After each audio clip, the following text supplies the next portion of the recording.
I suddenly woke up to the realization that I was the sister of the villainous antagonist in a novel. My brother Harry, the number one villain in the book, was obsessed with being the female lead's lapdog, beating up the male lead and overpowering the second male lead, all to monopolize the female lead. In the end, not only did he fail to win her over, but he also met a tragic death after ending up homeless on the streets. Terrified, I hurriedly bid farewell to my mother and returned to my home country to find my brother, who had been living with our father after our parents' divorce. I was determined to mold him into a well-rounded student, excelling in morality, intellect, physique, aesthetics, and labor. My parents divorced when I was just over a year old. Now that I'm older and can remember, my mother told me they divorced because they no longer had feelings for each other.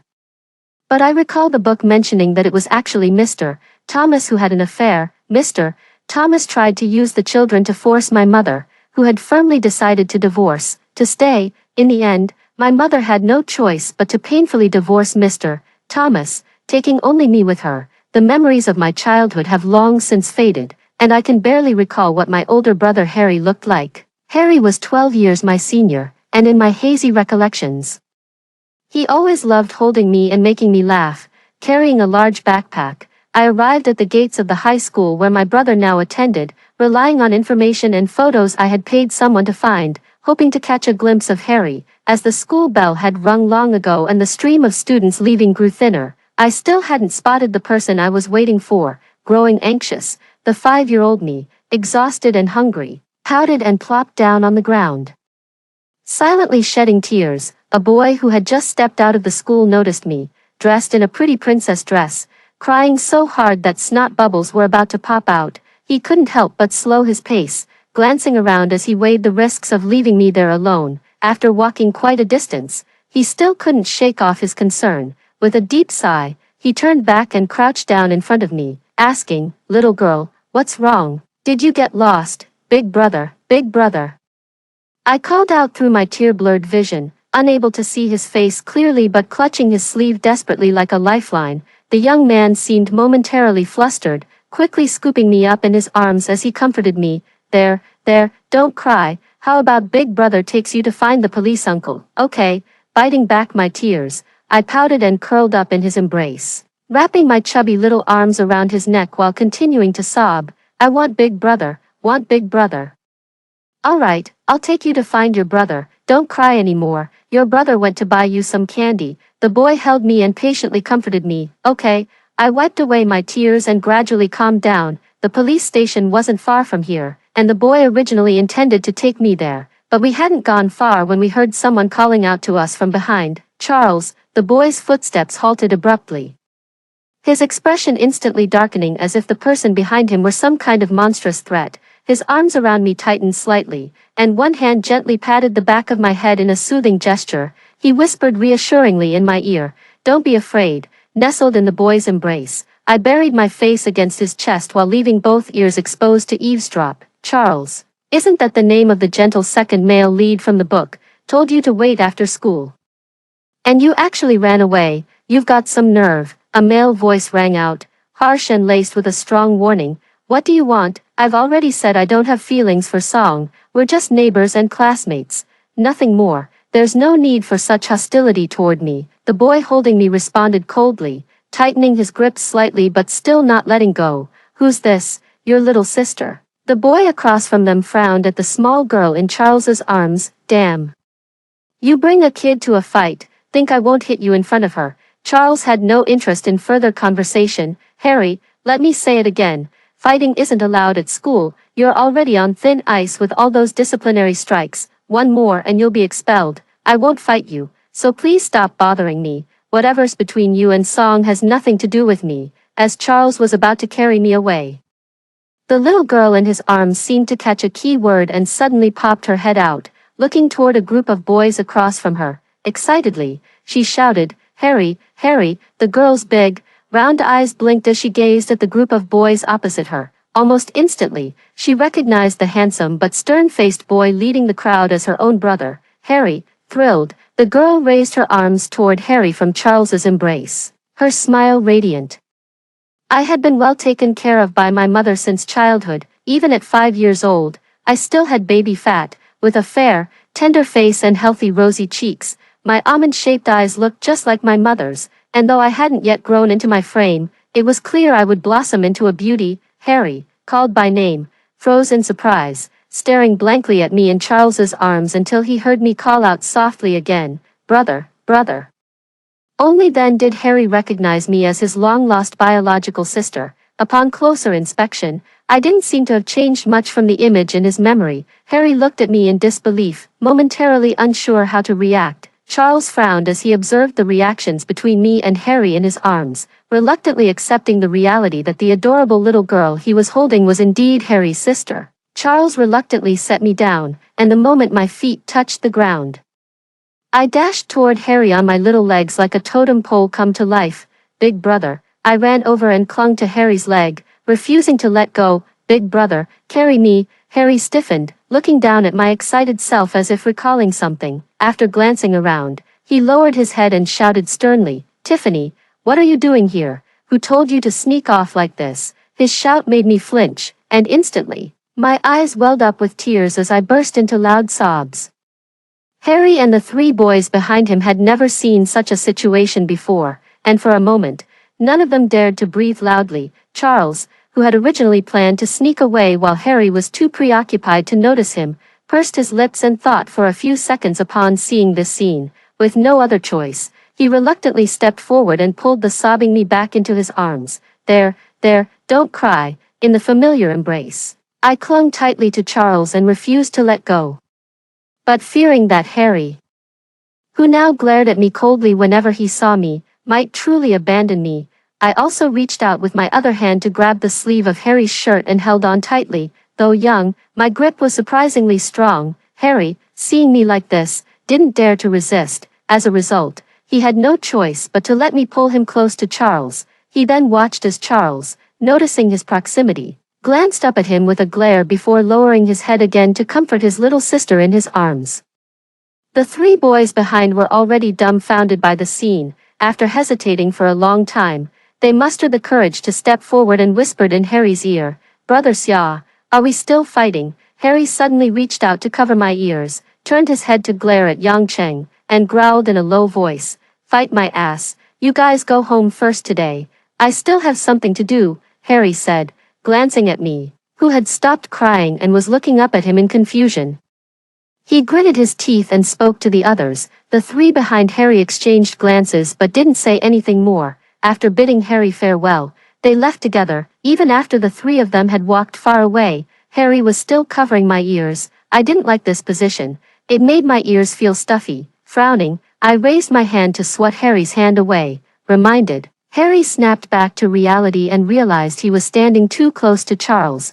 He quickly let go and stepped back. Then, noticing something else was off, he approached again, pulling me out of Charles's arms, and glared coldly at Charles. Charles only felt the weight in his arms lighten. Seeing Harry's hostile expression, he decided not to engage further and turned to leave. Tiffany, I swiftly grabbed Charles's sleeve. LOL, as if I'd let the second male lead leave. Isn't my whole purpose here to help my brother get along with both the first and second male leads? Harry, observing my behavior, darkened his expression and leaned in to whisper coaxingly in my ear, "Tiffany, let go. Big brother will buy you candy.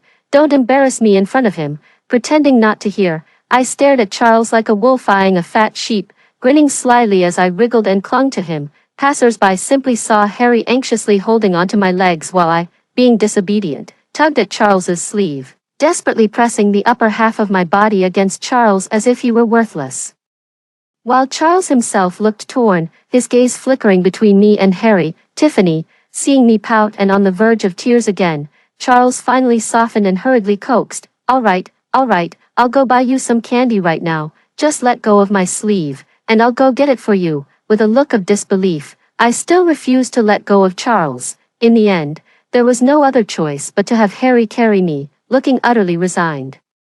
As we followed Charles toward the convenience store across the street, with the candy in my mouth, I instantly calmed down. "Lutong, has your brother left?" Charles looked at me happily eating and leaned in to say goodbye, holding the candy in my arms. I looked at Charles. Having cried several times today, my eyes were still slightly red, and my nose was pink. making Charles reluctant to bid me farewell, afraid I might cry again. I froze for a moment, then looked up at Harry, who was holding me.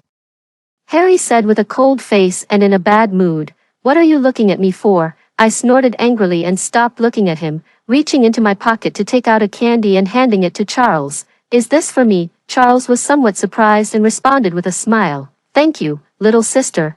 Humph. Hearing Charles call me that, Harry sneered behind me. I didn't play favorites, so I took out another piece, unwrapped it, and forcefully stuffed it into Harry's mouth.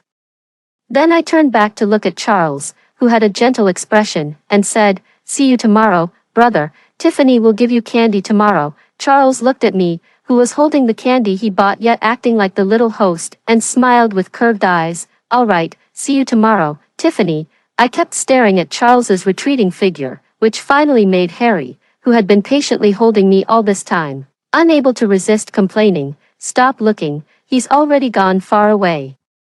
And you're still staring, you heartless little thing. What's so good about him? Is he better looking than your big brother here?" Harry kept grumbling jealously, completely shedding his usual tough guy demeanor. I raised both hands and gave his cheeks a playful slap, then cupped his handsome face to coax him. "Brother, you're the most handsome in the world." Harry instantly turned into a smug pout, lifting his chin proudly. "Damn right I am. TSK. Still such a kid after all, even easier to coax than I am." "Never mind that. Why did you come back to the country? Where's Mom?" Harry suddenly realized, lowering his head with a cold expression as he asked. I pouted. "I came back by plane. Tiffany is alone. 5 years old, can fly alone. Super amazing." "I didn't ask about that." Harry gritted his teeth, worried. "Why did you suddenly come back alone? What happened to Mom?" "Mom's busy. Tiffany doesn't want to be alone at home. Tiffany missed brother, so I came back." I felt a bit aggrieved under the questioning. "Tiffany told Mom, and Mom agreed." As I spoke, I took out my personal phone from the small bag hanging in front of me, skillfully pressed a few buttons, and then held it up to Harry. Harry caught a glimpse of the contact name on the screen and momentarily froze. As the call connected, he looked around nervously before gently placing me on the ground and stiffly taking the phone, softly calling out, "Mom." I tilted my head up, watching Harry as he chatted with his mom, quietly waiting by his side. After what felt like an eternity, Harry finally lowered the phone from his ear, staring blankly at the ground. "Brother." I grabbed Harry's fingers hanging by his side. Harry finally snapped out of it, looked at my concerned face, wiped the tears from the corner of his eye, and crouched down to coax me. "Tiffany, be good. Big brother is very busy right now, and no one can take care of you. Let me take you to the airport, and you go back quietly, okay?" I panicked instantly, pouting again. "No, Tiffany wants to live with Big Brother. Tiffany won't go back. Big Brother doesn't want Tiffany anymore. Big Brother doesn't love Tiffany anymore. I don't want to go back." The more I spoke, the more frantic I became, bursting into tears again. Harry flusteredly held my tiny body. "Tiffany, don't cry, don't cry. It's brother's fault. Brother will take Tiffany home." I gradually stopped crying. Really, if Tiffany stops crying, brother will take Tiffany home." Harry nodded emphatically and promised. Harry took me back to the Thomas family villa. By the time we returned, it was already past 8 p.m. The villa was lit, and I thought Dad was there. Unexpectedly, when I walked in holding Harry's hand, I saw a strange, heavily pregnant woman sitting in the living room. Harry saw that the two of them had no intention of greeting us, so he pulled me and headed upstairs. "Where did you pick up this wild girl? Could it be some bastard you caused trouble with outside?" The woman spoke harshly as she watched us enter, and even young as I was, I could sense the malice in her words. Harry trembled with anger, turning around with a dark expression. "Say that again." The unfamiliar woman was taken aback, clearly not expecting Harry to resist and question her this time. Instantly furious, she stood up and shouted at both of us. I said, "Where did this wild girl come from? Don't bring just anyone back here, dirtying the Thomas family. Our Thomas isn't willing to raise just any trash." Harry instantly let go of my hand, dropped my backpack on the floor, and rushed forward. The woman, frightened, retreated and hid behind the sofa, exclaiming, "Oh my, he's hitting me, hitting a pregnant woman. I warn you not to touch me. This baby in my belly is the heir of the old Thomas family. If you dare lay a hand on me, Thomas will really kick you out." Standing at the staircase, I held on to the candy as tears welled up in my eyes again. So this was the painful life my brother, who was only briefly mentioned in the book, was living. No wonder my once kind brother had turned into what he was now.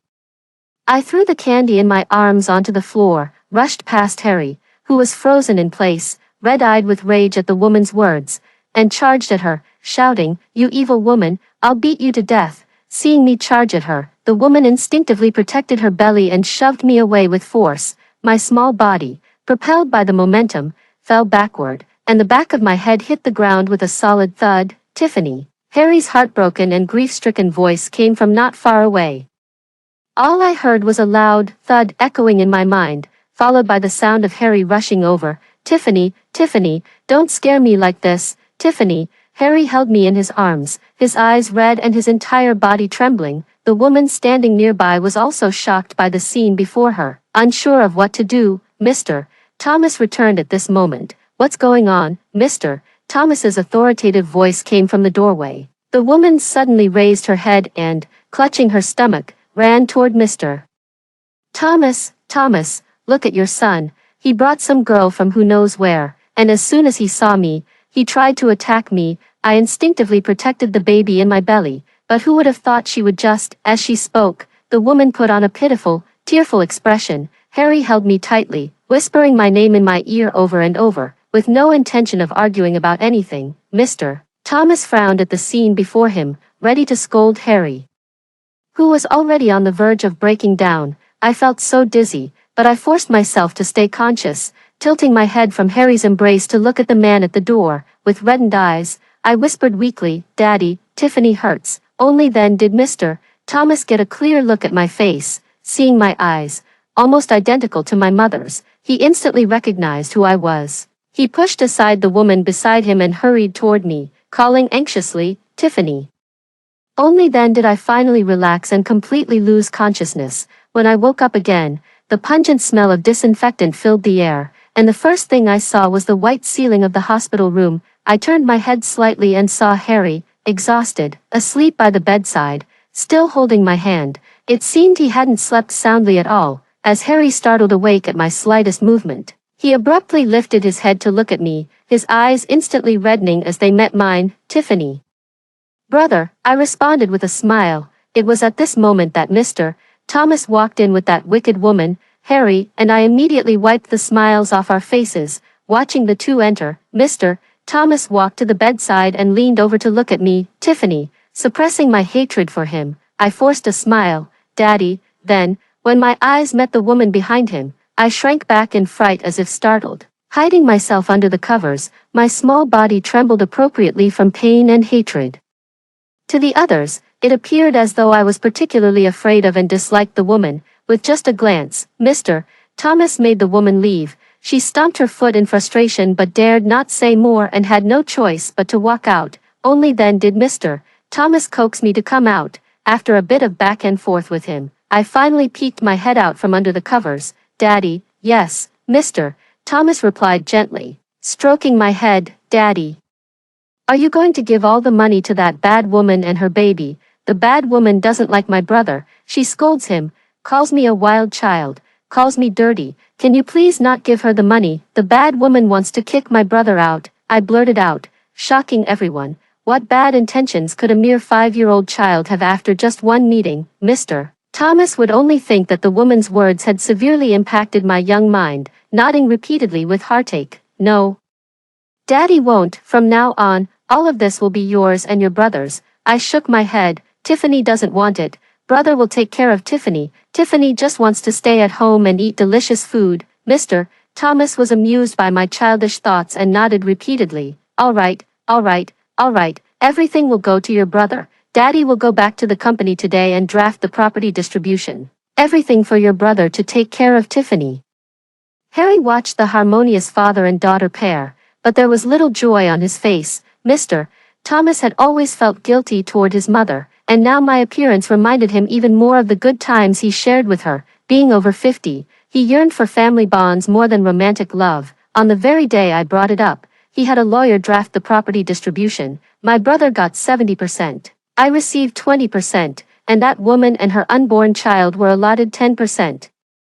Although the outcome didn't give everything to Harry, compared to the original story where my brother was framed by that wicked woman and driven out of the Thomas family, I was quite satisfied. Harry has been staying at the hospital with me these past 2 days. While I think this keeps him from interacting with the main characters, it's seriously affecting his studies. The thought of my brother in the book ending up penniless and uneducated gives me a headache.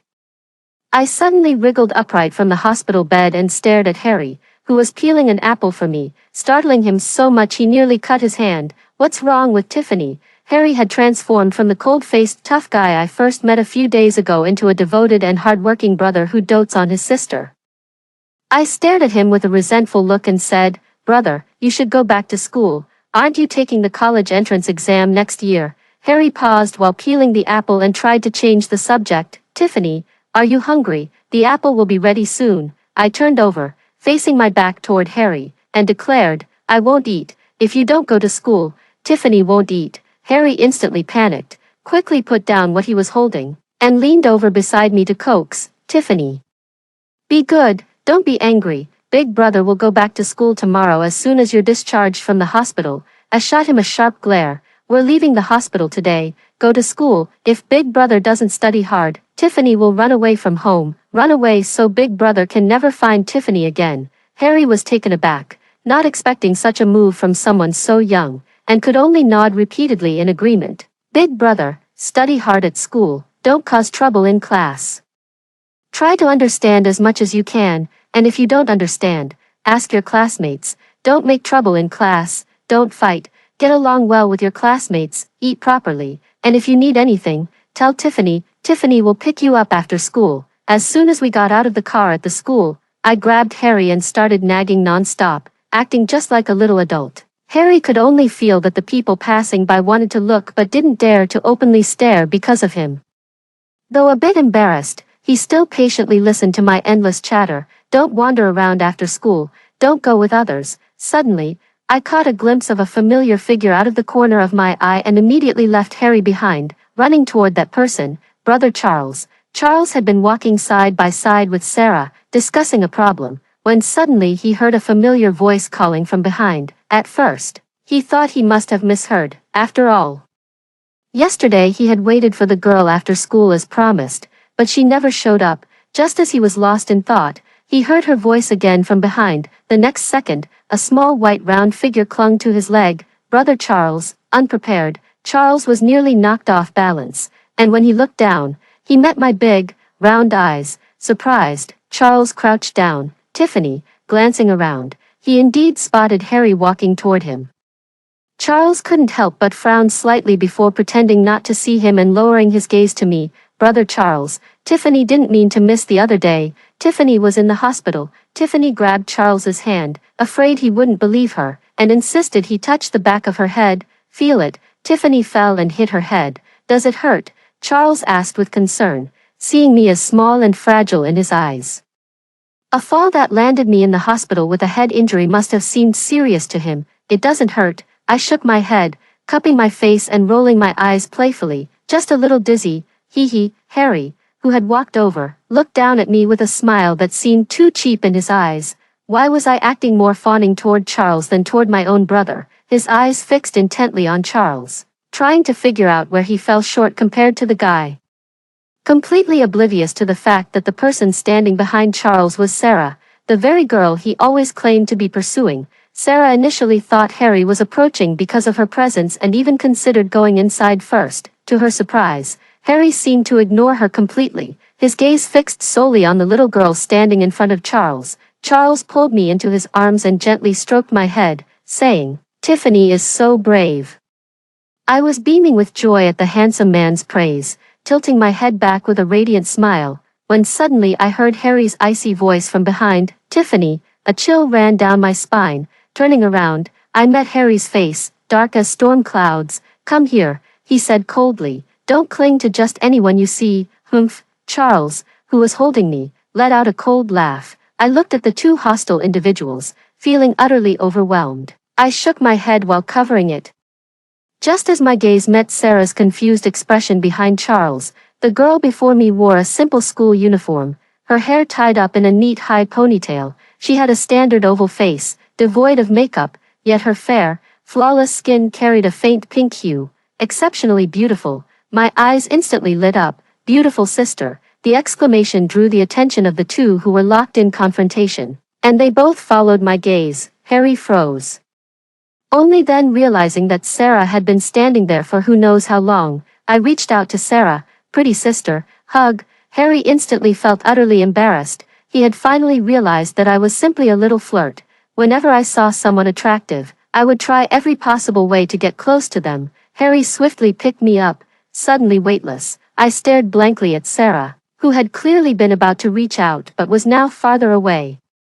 Then turned my head to glare resentfully at the instigator. Tiffany, class is about to start. Didn't you tell me to study hard? Harry whispered in my ear in defense. I froze for a moment, as if just realizing, and without waiting for Harry to urge me, I obediently jumped down. Turning back, I waved at Charles and Sarah. Brother Tiffany, pretty sister, Tiffany is going home now. See you after school. Without giving them a chance to react or refuse, I dashed toward the car by the roadside.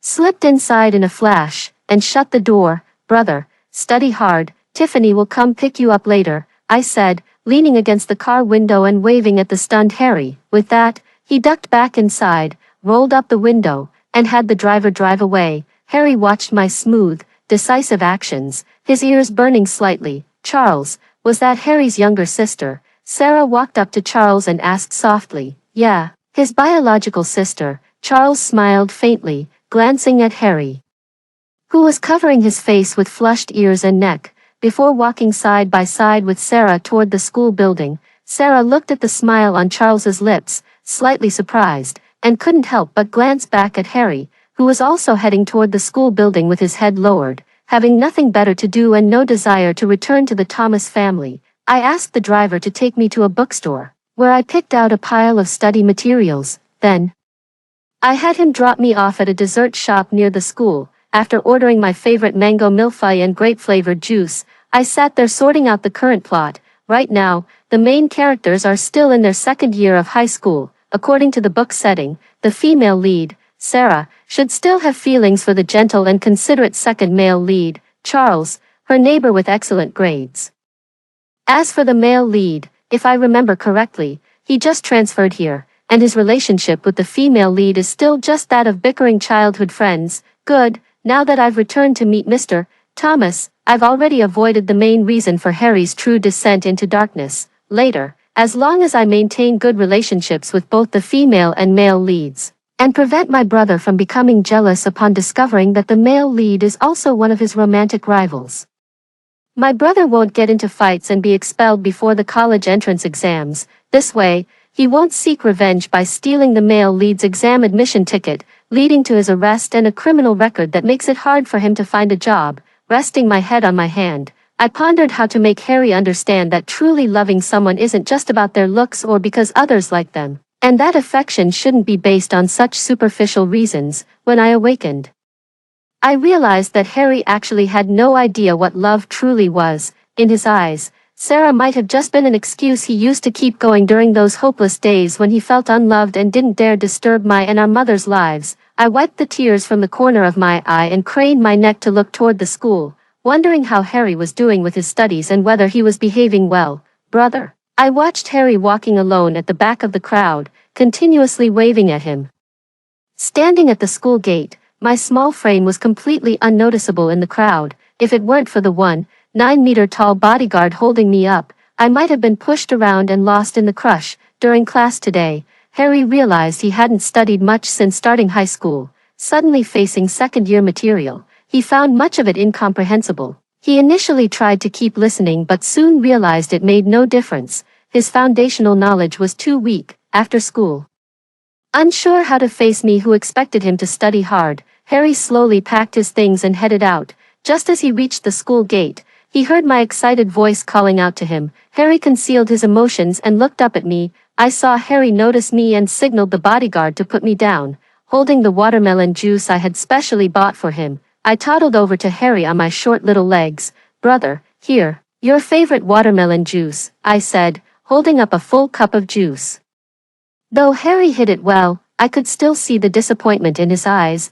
Brother, hug. Harry never refused my requests. He picked me up and carried me outside. I inserted a straw and brought the juice to Harry's lips. Brother, sweet things make you happy. Harry was taken aback, not expecting me to see through his emotions. I kissed Harry's cheek and nuzzled my head against him. Don't be sad, brother. Tiffany will always be by your side. Harry's arms around me gradually tightened, his eyelashes trembling incessantly. The small body in his embrace felt exceptionally warm, the heat seemingly transferring through the points of contact to his own body, scalding him until his heart, which had momentarily stopped, began to beat again. Tiffany, Charles's gentle voice sounded from behind the two of them. I turned around in surprise and saw the female lead Sarah and another strikingly handsome stranger standing beside him. In the next second, I guessed the stranger must be the rumored male lead George. Excited, I waved at them. Brother Tiffany, pretty sister. Harry, in stark contrast to my excitement, seemed reluctant to greet them.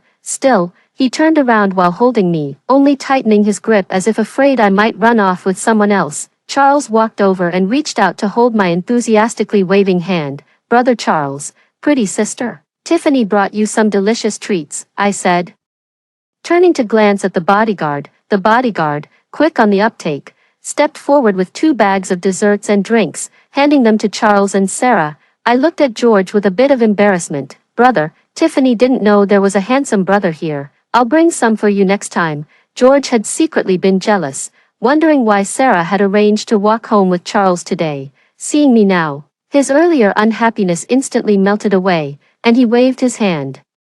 No need, I'll bring you something delicious next time. Hee. Thank you, brother, I responded sweetly and loudly, making George feel especially happy. Indeed, no one can resist a sweet and well-behaved child. Goodbye, brother and sister. Sensing that Harry wasn't in the best mood today, I didn't say much more and simply waved goodbye to them. The 3 of them also smiled and waved back at me. After getting into the car, Harry, who had been silent the whole time, finally spoke up. Tiffany really likes them. Tiffany likes good-looking people. Mom says looking at beautiful people makes you happy.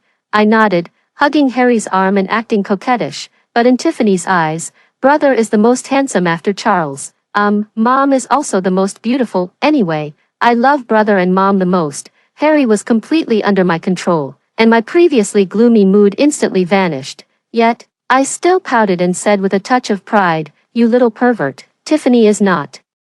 I pursed my lips. Tiffany is a gorgeous beauty. Harry burst into laughter at my adorable antics and couldn't resist pinching my chubby cheeks. All right then, gorgeous beauty, man, you successfully piqued my interest. I suggest you let go of my hand. I snorted lightly. Harry raised an eyebrow and gave my butt a slap. What's all this nonsense? Where did you learn such rubbish? I covered my butt, hid by the car door, and turned my head away pretending to be angry. I won't tell you.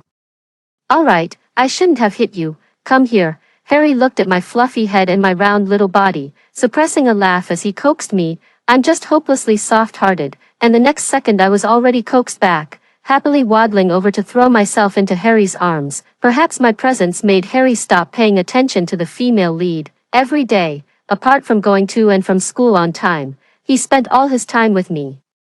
It even seemed like he had genuinely decided to start studying seriously. He took the initiative to ask Mr. Thomas for a tutor, which delighted Mr. Thomas so much that he immediately had his secretary find the best private tutors in the city for every subject. On the very first day of tutoring, Harry kicked me out of his room and made me sleep alone at night. I threw a tantrum for a long time, but he didn't soften up, which made me so angry that I didn't speak to him all day. In less than a month, I noticed Harry's mental state deteriorating. He seemed listless every day, and sometimes when I talked to him, it took him several seconds to react as if he had just heard me. I asked the tutors, and after learning the reason, I was both angry and anxious. That night, I forced myself to stay awake until midnight and went to knock on Harry's bedroom door. Who is it? Harry's voice finally came from inside the bedroom after a long delay. I didn't answer, stubbornly knocking on the door again. Who is it? The person inside was clearly getting annoyed. I hesitated for a few seconds before knocking on the door again, calling softly, brother. All I heard were hurried footsteps inside, followed by the door being opened from within. Harry stood blocking the doorway, frowning as he asked, why aren't you asleep yet? The room was unlit, noticing a flicker of guilt in Harry's eyes. I took advantage of my smaller frame to slip past his long legs and dart inside. Tiffany had a nightmare and wants to sleep with her brother. Harry tried to stop me, but it was already too late. He could only watch helplessly as I quickly climbed onto the bed and burrowed under the covers. Brother. Sleep. I rolled around comfortably on the soft bed and patted the spot beside me. Harry stood at the door, hesitating for a long while before finally shuffling over to lie down next to me. I turned over and snuggled into his arms. Brother, what is it? Harry's voice was thick with drowsiness. Brother, if you only sleep 3 hours every day, your body won't be able to handle it. I held Harry's fingers. I don't expect you to suddenly become a top student. And I don't want you to feel too much pressure. I just don't want you to keep getting into fights like before. As long as you study normally, eat well, sleep well, live a long life, and stay with Tiffany, Tiffany will be very happy. Brother, after your college entrance exams, do you want to go to England with Tiffany to find Mom? I looked up, but in the dim room, I couldn't see Harry's expression clearly. Still, I could feel his fingers tighten around mine at my question. After a long pause, I finally heard him say, "No, you go find Mom. My custody isn't with Mom," Harry thought, but he didn't say it out loud. I froze for a moment, then hugged him tightly. Tiffany is here too. I want to stay with you forever. In the darkness, Harry remained silent for a while before finally letting out a soft, happily. I snuggled up to him as drowsiness took over. Good night, brother. Tiffany is so sleepy. Good night. Soon it was the final exams of the second semester of sophomore year. And on the day the results came out, I was even more excited than Harry, although there wasn't the kind of miracle where the worst student suddenly became the top of the class like in novels. Harry's hard work during this period had still improved his ranking by nearly 300 places, from being at the very bottom of the school with scores in the tens to making significant progress. I hugged Harry in pleasant surprise. Brother, you've improved so much. You're amazing. Long live my brother. Even Mr. Thomas, who was standing nearby, was both shocked and delighted. Wyan, you did well this time.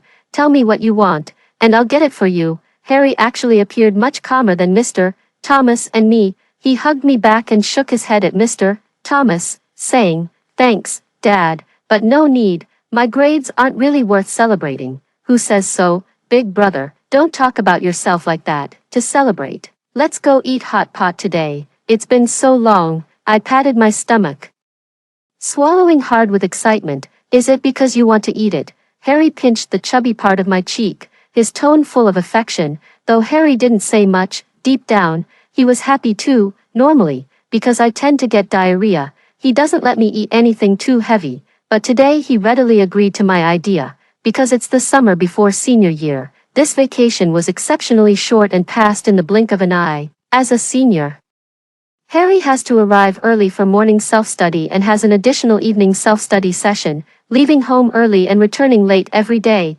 Harry felt bad about me waking up early and staying up late with him every day, so he kicked me out of the bedroom again. Although I was a bit sad, seeing him seriously promise not to ruin his health for the sake of studying, I eventually softened and agreed. But for someone as young as me who never gets enough sleep, the time I could spend with him each day was growing shorter and shorter. Everyone could see the changes in Harry, and Mr. Thomas was also very happy that Harry was truly taking his studies seriously. He went to the company every day in an exceptionally good mood, but not everyone in this household was genuinely pleased. When I woke up from unconsciousness, my head still felt dizzy from the inhaled sedative. I wanted to raise my hand to rub my head but found that my limbs had been tied up. I had no idea where I was, surrounded by large wooden crates, the air thick with dust, making it hard to breathe. Not far away, there was a rolling shutter door, presumably locked. There were several other children around who appeared to be about the same age as me, and those who were awake were curled up on the ground, crying. It finally dawned on me. Had I been kidnapped? I shook my head, trying hard to recall the scene before I lost consciousness. I had just left the villa today to go to the mall in the city center to pick out a birthday gift for Harry. Because I needed to use the restroom, I asked the bodyguard to wait outside, but as soon as I entered the women's restroom, someone covered my mouth and nose from behind, and I blacked out. I tried to calm myself down, but perhaps because all the children around me were crying, and even though I had awakened, my mind was still that of an immature child. Tears welled up in my eyes all at once, and I started wailing loudly along with the other kids, "Brother, brother, I want my brother." Suddenly, the warehouse door was flung open from the outside, and two men walked in, one with a sharp, weasel-like face and the other short and stout. The moment they entered, their eyes locked onto me. As the men drew closer, I couldn't stop my body from trembling uncontrollably. I desperately pressed myself backward, and the tears in my eyes grew larger and larger. The man reached out to grab me, and I recoiled in disgust, struggling to bite down hard on the fleshy part of his hand between the thumb and forefinger. The man yelped in pain and slapped me hard across the face. "Damn it, how dare you bite me? I'll beat you to death." The blow sent me sprawling to the ground. My ear throbbed with pain, and everything else became muffled, as if heard through thick cotton. The other children around us were too terrified to cry out loud. Frozen in fear as they watched the scene unfold before them, he then viciously kicked me several times in the stomach, and as if that wasn't enough, he stomped on my leg and ground it mercilessly. The pain was so intense I wanted to cry, but no sound came out. My throat felt as if it were being strangled, and my body trembled uncontrollably from the agony. A short, stocky man nearby quickly intervened. "Enough, stop hitting him, this one's different from the others. You know that." Only then did the man stop, but not before spitting at me in disgust. "Damn brat," he growled, "just wait till we get the money. I'll make sure you regret this." The man said nothing more, grabbed me from the ground, took 2 photos with his phone, then tossed me aside like trash before leaving with the short, stocky man. I didn't know what was happening. The pain in my body and the dizziness from the ringing in my ears made it hard for my small self to keep my eyes open, and my mind was foggy. I don't know how much time passed, but when I woke from unconsciousness again, I was greeted by the familiar scent of disinfectant and a white ceiling. Harry's face was grim. When he saw I was awake, his eyes turned red, but he turned away, unable to look at me. "Brother," I called out to Harry. Still feeling some pain, the discomfort distracted me, preventing me from noticing anything unusual. Harry slowly approached the bed and took my outstretched hand. Tears welled up in his eyes and fell as he lowered his head. "I'm sorry, Tiffany, I'm so sorry." Only then did I notice the bandages wrapped around Harry's hand. I didn't understand why he was apologizing, but I held his hand gently and comforted him. "Don't cry, brother, Tiffany isn't in pain. What happened to your hand? Does it hurt?" The comfort didn't seem to help. Instead, Harry cried even harder. It was at this moment that Charles and the others knocked on the door, carrying flowers and fruit. "Tiffany, we came to see you," Charles said softly, holding the flowers as he walked to Harry's side and looked at me on the bed, his voice gentle as if afraid of startling me, who had just woken up. Harry lowered his head to wipe away his tears, then turned his face away and stepped aside to stand.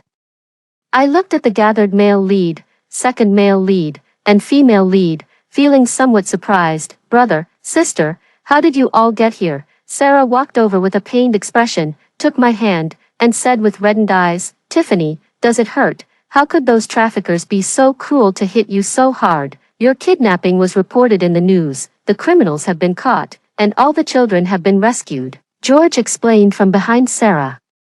"Harry completely lost control when he found out you were kidnapped. He skipped class and rushed to help the police rescue you. When he saw your injuries, he immediately lunged at those 2 traffickers and started beating them. If the police hadn't stopped him, he probably would have beaten them half to death." I blinked in surprise and looked at Harry in the corner. "Brother," this time, the call didn't bring Harry to my side as it had before. He kept his head down, silent and unwilling to meet my gaze, his bangs covering his eyes. His gloomy demeanor reminded me of the villainous youth described in the book. Uneasy, I called out again, "Brother." Harry twitched his fingers but still didn't step forward. "The investigation report, the mastermind was that stepmother," Charles sighed, smoothing the hair by his ear as he explained softly. "When she was arrested, she kept ranting about property, inheritance rights, saying, it was all because you came back. She must have held a grudge and sought revenge against you."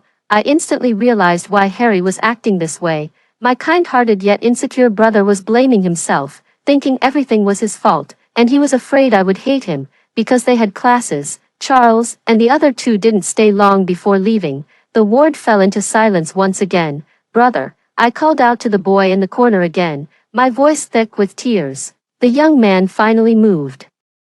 wanting to come closer but not daring to. "Brother, it hurts," I cooed, unable to hold back any longer. The young man approached. "Where does it hurt? I'll call the doctor." I hooked his outstretched but hesitant hand. "Brother, don't blame yourself. The bad one is that woman, not you. Tiffany doesn't blame you." Harry lowered his eyes. After a long while, "I'm sorry. It's not your fault, brother.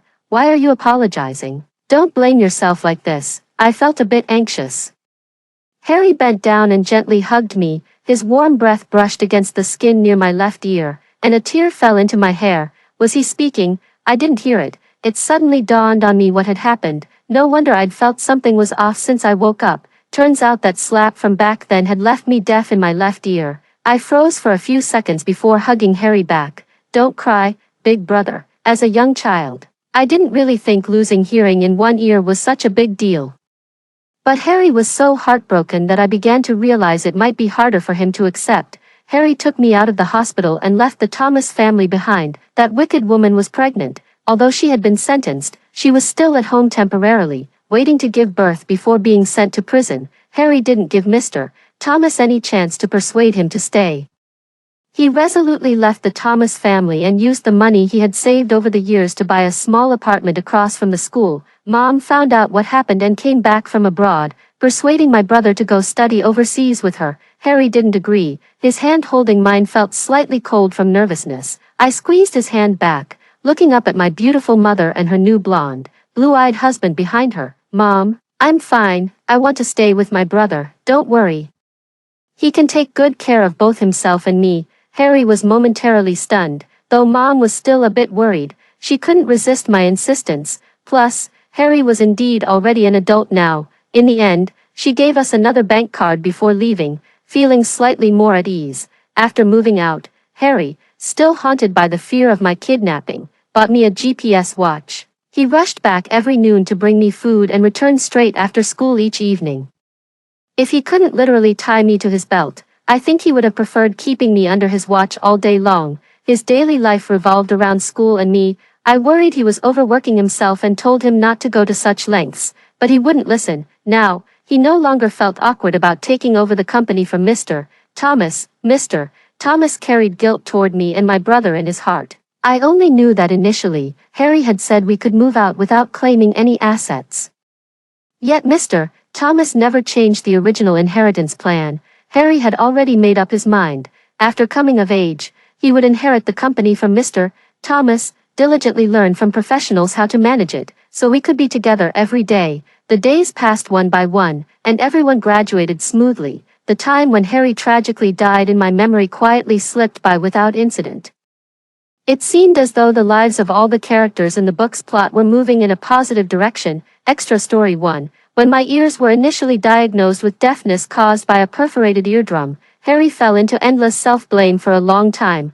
Fortunately, I'm still young, and this type of eardrum perforation caused by external force has a chance to heal on its own. He went through a bunch of research materials and books, and heard that unilateral hearing loss could affect a person's spatial awareness and balance. I didn't really mind, but Harry was extremely nervous. In his eyes, I was like a porcelain doll. He was so afraid I'd get hurt that he immediately covered all the sharp table corners and cabinet doors in the house with protective bumpers. Anyone who didn't know better would think I was a 2- or 3-year-old toddler. Harry didn't think he was making a mountain out of a molehill.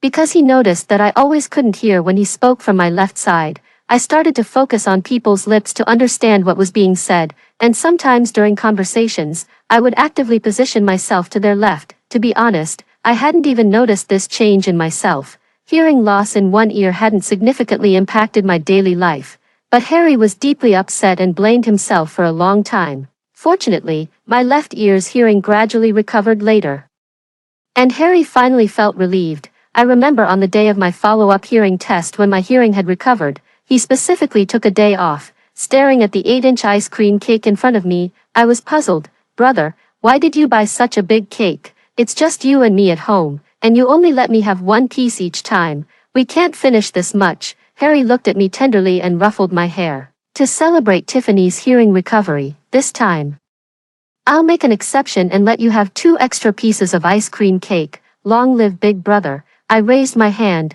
overwhelmed with excitement, but perhaps because he was too nervous, it became muscle memory. Even after he had fully recovered. For a long time afterward, he would unconsciously raise his voice when talking to me and preferred to stand on my right side to speak. Whenever I played on the park's balance beam or other playground equipment, he would always stand by my side, watching over me attentively. Extra story 2, elementary school days. After Brother Harry took over the company, he became very busy, and I stayed in the country to start school. In the blink of an eye, it was time for me to start elementary school, perhaps because there were none of the trials and tribulations from the original plot. At this point, the female lead Sarah and the male lead George were still in a state of ambiguity. As one of the few young women George knew, I naturally became his first choice for advice. George, you still haven't confessed to Sarah. It's been so long. Before I could finish, George quickly covered my mouth. I frantically slapped the back of his hand, trying to get him to release me as I felt suffocated by his overly nervous grip. The noise from our side caught the attention of Harry, who had been focused on grilling nearby. He turned around and saw his sister being bullied. Immediately dropping the barbecue and rushing over, George, get the hell away from my sister. In the nick of time, just as Harry was about to deliver a flying kick, George let go of me and took off running. Harry, let go, you're going to kill me, let go, my back is about to break. You bullied my sister and still have the nerve to ask me to let go. Siscon, Harry, you're amazing. I surrender, let me go already. Watching the two of them roughhousing in front of me, I've grown accustomed to it. I walked over to Charles, who was calmly continuing his grilling duties with the same composed expression. Brother Charles, where's Sister Sarah? She had an urgent interview. She'll be here soon. Charles picked up a skewer of grilled meat, carefully using scissors to trim off the charred tip of the wooden stick before handing it to me. I naturally took the skewer from Charles and glanced back at the two still going at it behind me, sighing. When is Sister Sarah coming? Only when Sister Sarah arrives will Brother George pretend to be all proper. My eyes rolled playfully as I leaned closer to Charles and whispered, does Brother George still think Sister Sarah likes you, Brother Charles, and that's why she always acts so mature? Charles froze for a moment, realizing that despite my young age, I seemed to have an unusually clear understanding of their complicated relationships. He was no longer surprised as he had been initially, and just gently tapped my forehead. Stop being cheeky, can't even delicious food shut you up? I took a big bite of the meat skewer. Charles's cooking was as amazing as ever, and hummed a tune as I walked toward the still bickering pair. Brother, the barbecue's ready, come try it. Hearing my call, Harry immediately stopped arguing without needing persuasion, like a victorious kitten. He lifted his chin and shot a glance at George on the sofa before quickly switching to a bright smile and walking toward me. Coming, Extra Chapter 3, Elementary School Days. Hey, over here. I was somewhat speechless. Both Harry and George were big CEOs, so why were they acting so childish every day? I walked over slowly. What do you want? An ice cream? Go water the money tree at your brother's office door for me. George lowered his voice and glanced around furtively. Afraid someone might hear. You and my brother are competing with products again. I was speechless. All this time he messaged me to sneak out of Harry's office just for this. Both of them are already in their mid-20s, yet every time they meet, they act so childish. I pretended to think. 5. No way. 5. Last time you had gastroenteritis with vomiting and diarrhea. You tricked me into taking you for hot pot and ice cream. When your brother found out and barged into my company, he nearly tore me apart. Even Sarah would be mad if she knew I was buying you random stuff. George waved his hand and stood up. No, absolutely not. Hey, how about 3? 3 should be fine, right? I extended my fingers, choosing to compromise. George gritted his teeth. 2, that's the most I can do. Fine, 2 it is. Afraid he might change his mind, I quickly jumped up and high-fived him. I contentedly held 2 ice creams from the supermarket freezer that looked particularly delicious and bid George farewell. 2 days later, George, why hasn't the money tree at your brother's office door died yet? Tiffany, video, MP4. A few minutes later, George, what did you water it with? Did you use tap water from the hose? What's the point? Tiffany, you didn't say what to use. George, Tiffany, you tricked me out of 2 ice creams. I'm telling your brother. Tiffany, no.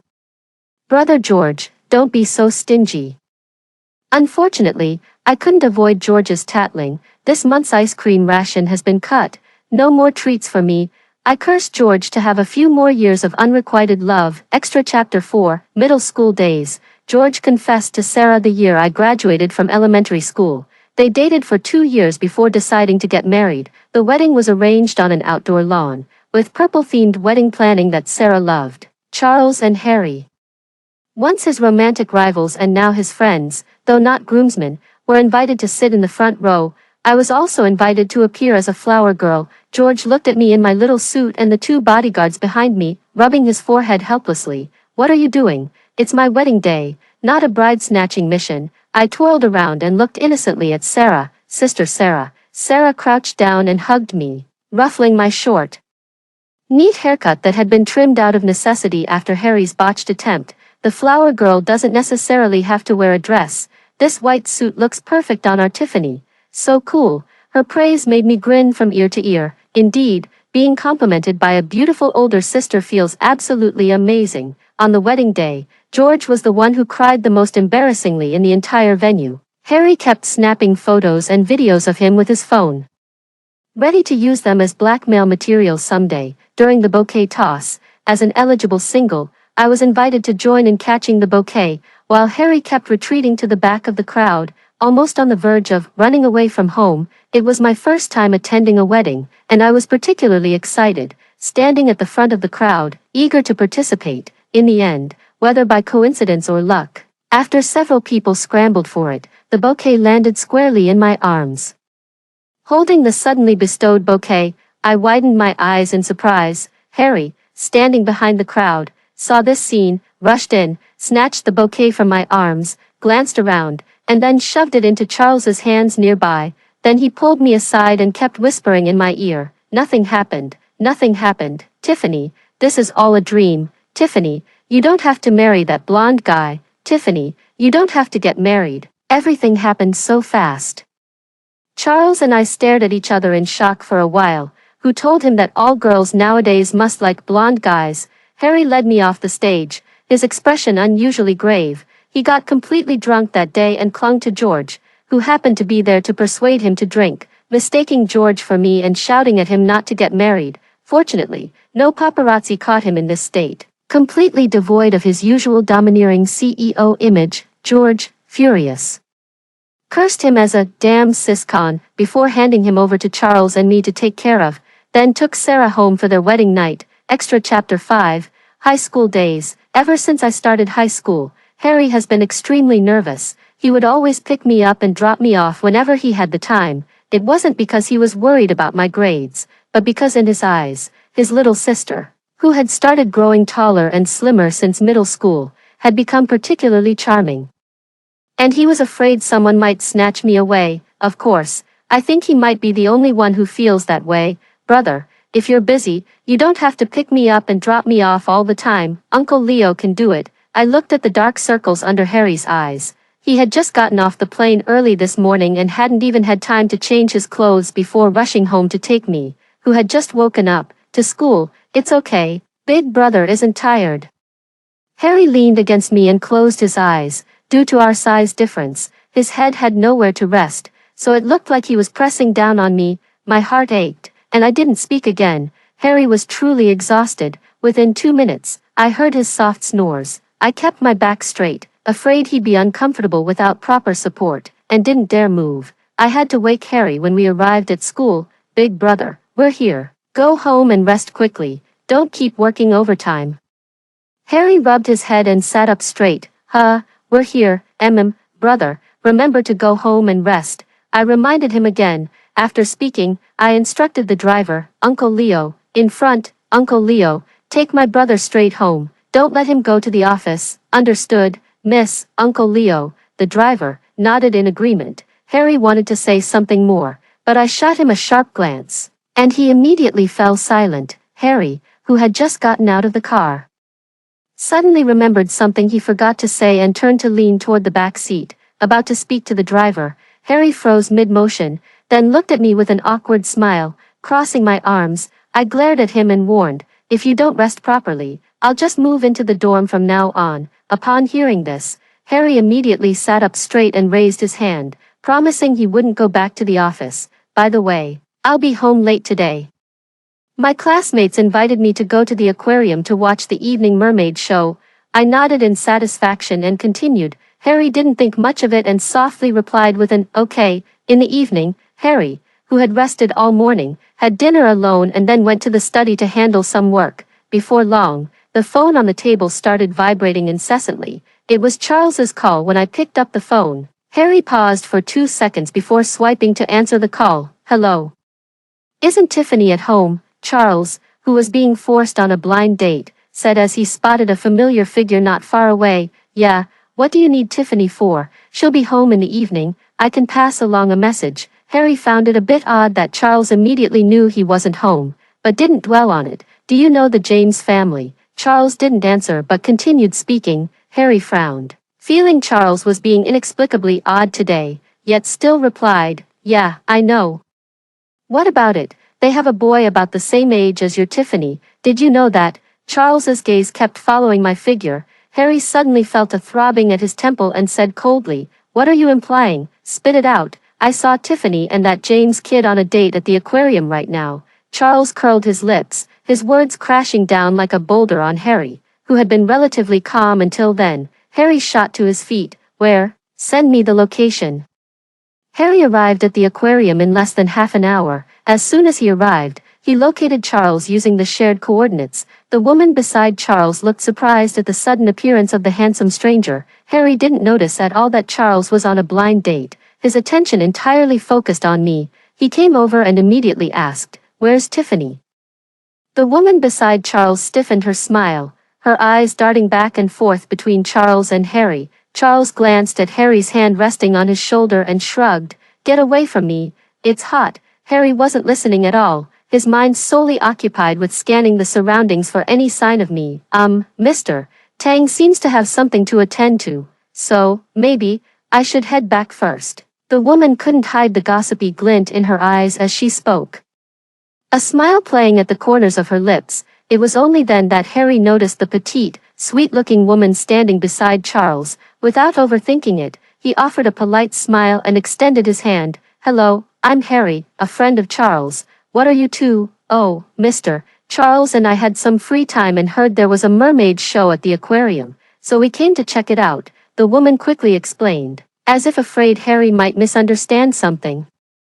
Harry had no idea the woman had already misinterpreted his relationship with Charles, thinking he was there to assert his claim. Originally set up on a blind date, the woman was now terrified of intruding on what she assumed was a romantic moment between the two. The performance is over, so I'll take my leave now. The woman hurriedly waved goodbye. Harry always felt there was something odd about the way the other person looked at him, maintaining his gentlemanly demeanor. He waved as he watched her leave, then turned to ask Charles beside him, where's my sister? After an entire afternoon of forced smiles during the matchmaking session, Charles reverted to his usual self and glanced at Harry. She went into the stationery shop and hasn't come out yet. Harry immediately wanted to rush into the stationery shop, but Charles grabbed him. What are you doing? I'm going to find Tiffany, Harry said through gritted teeth. What if they're just classmates hanging out? Charles reminded him in a low voice. Are you going to burst in and accuse them of puppy love? Do you really think Tiffany wouldn't get angry and ignore you right away? Harry finally regained some rationality and began pacing anxiously. Then can I at least wait here? As the two were talking, Hayden James and I walked out of the cultural and creative shop, truly returning with a full load, beyond happy with our haul. I spotted Harry and Charles from afar almost immediately, their towering heights making them stand out conspicuously. Hugging the package in my arms, I ran over excitedly. Brothers, what are you doing here? Harry momentarily forgot to come up with an excuse and could only glance at Charles beside him. Your brother just had a blind date and asked me to come along for a second opinion, Charles said half-jokingly, his tone so natural it left no room for doubt. My eyes lit up. Blind date.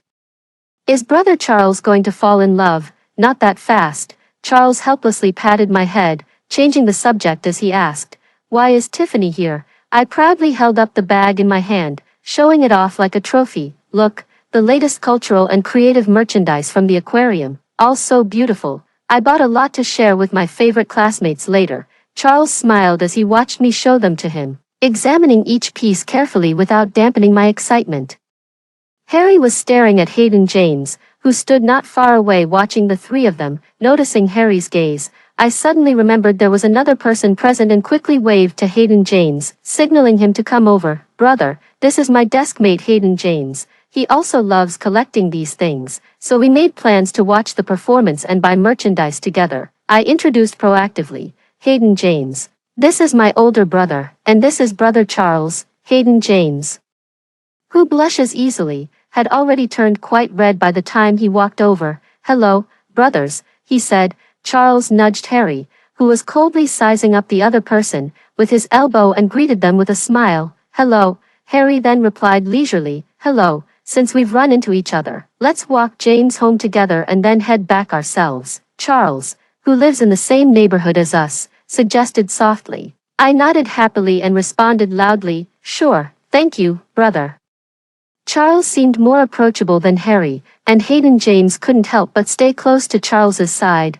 Hayden James and I walked side by side with Charles, one on each side. Harry stood on my other side, took the bag from my hand, and quietly listened to me share amusing stories from school. Of course, after this misunderstanding, my brother confirmed I wasn't in a puppy love. But he had no idea that his own gossip with Charles had spread like wildfire overnight among the circles of wealthy young ladies. The person involved only realized much later that for a long time afterward, every time they attended high society banquets, the young heiresses would look at them with particularly strange expressions, often covering their mouths and giggling, whispering things unknown, of course. They didn't care about these matters and paid no attention to how these young heiresses viewed them. Extra Chapter 6. Sarah became pregnant with a little baby in the second year of her marriage. George was extremely nervous. Sarah didn't get prenatal anxiety, but it seemed like George did. Back then, he had only been seen crying twice, once when confessing his love and once when proposing. He never cried in public otherwise. Yet after Sarah got pregnant, he often teared up when he realized how difficult pregnancy was for her while staying by her side. As a result, Harry teased him several times, but George didn't retort. Instead, he directly handed the CEO position back to Mr. George and went home to take care of Sarah in peace. Sarah later said she didn't suffer much throughout her pregnancy. Whatever she wanted to eat or do, George fulfilled all her wishes as much as he could. Finally, a baby boy was born smoothly one day after the due date. And his name, George, was given by Sarah. On the same day, I went with Harry to visit Sarah and the newborn. The baby looked a bit wrinkled, not as cute as the newborns often shown in TV dramas. Harry told me that in a few days, he would become more beautiful, adorable, and lovable. He said his first reaction when I was born was also, Mom gave birth to an ugly baby. I deliberately humphed and turned my face away, ignoring him, looking down at the little baby in the crib. I really don't know why. But the more I look, the more beautiful it becomes. Could this be the charm of babies? Extra Chapter 7. Harry is 30 and still doesn't have a proper partner, while Charles, though also unsettled, has at least had one relationship along the way. This makes me wonder, after the plot changed, do the villainous male supporting character and the second male lead no longer have lifelong companions? Of course, it's not just me who cares about this matter. Mr. Thomas and my mother, who is abroad, are also concerned. Mom returned to the country on the day of my college entrance exam, accompanied by yet another unfamiliar young Russian man, rumored to be her new boyfriend. Do you like men or women? Mom exhaled a puff of smoke and finally asked the question she had long wanted to ask. The milk tea I was sipping while listening sprayed out instantly, and I bent over coughing uncontrollably. Harry, sitting beside me, reached for a tissue and handed it to me, gently patting my back while frowning slightly at my mom across the table. Put that out. When did you pick this up? It's bad for you. Smoke less. Mom shrugged, stubbing the cigarette in the ashtray, her crimson nails lightly tapping the table as she fixed Harry with an intensely deep gaze. Harry grew visibly uncomfortable under her stare. Relax. My sexual orientation is perfectly normal. I like women. Mom finally withdrew her gaze. Why so worked up? I didn't say anything. Harry choked up, feeling somewhat helpless. Actually, I don't mean to pressure you. For me, whether you like men or women, or whether you get married or not, it's all your own choice. I'll support you no matter what, but your dad seems to care a lot. Somehow he got in touch with me and has asked me several times to talk to you about it. Mom explained, leaning slightly toward her boyfriend beside her. You don't need to mind him. He's got more than just me and Tiffany as his children, Harry said, his tone turning cold. All right. Mom took a bite of the honeydew melon her boyfriend had cut and fed her, smiling. Then I won't interfere. She then turned to me, raising an eyebrow and speaking softly. What about you, Tiffany? You're already an adult this year. What kind of guy do you like? I can introduce you to someone. Before I could answer, Harry quickly interjected. Mom, Tiffany just became an adult. Don't lead her astray. I'll help vet anyone for her. Mom sighed. Fine, fine. I won't say anything more. But, remember to tell Mom when you start dating. Tiffany, Mom stood up and patted my head just like when I was little. I nodded vigorously. After hearing the story above, what are your thoughts? Feel free to share your opinions in the comments section. Looking forward to hearing from you. If you liked this story, don't forget to like it, share it, and subscribe to my channel. See you next time.